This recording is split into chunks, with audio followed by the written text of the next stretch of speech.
In this next video, we're going to show you how boats are added to ItsFishing. So go to boat safety. You'll see in front of you then a list of any boats that you've already added, that's already existing boats for your club.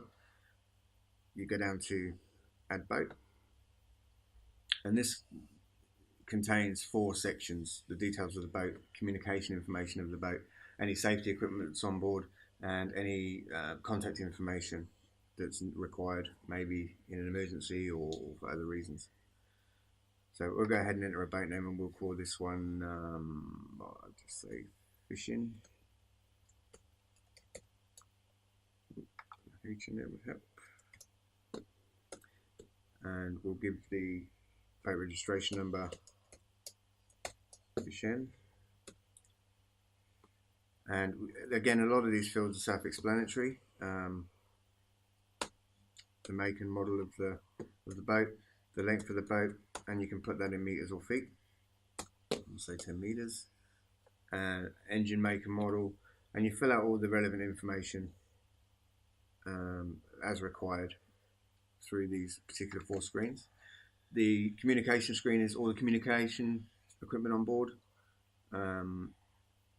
type of radios, whether there's EPIRB, things like that on board, and the marine service provider number details as well, the MRS number, if that's required in your club.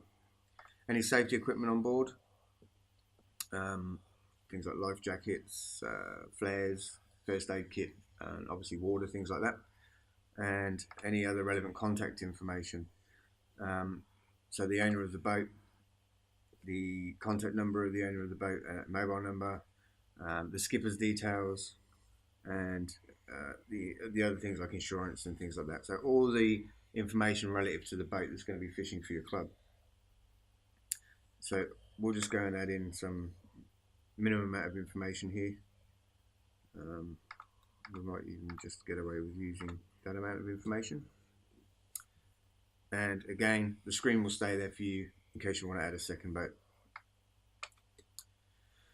Okay, and the same thing with editing information for a boat. You just hit the edit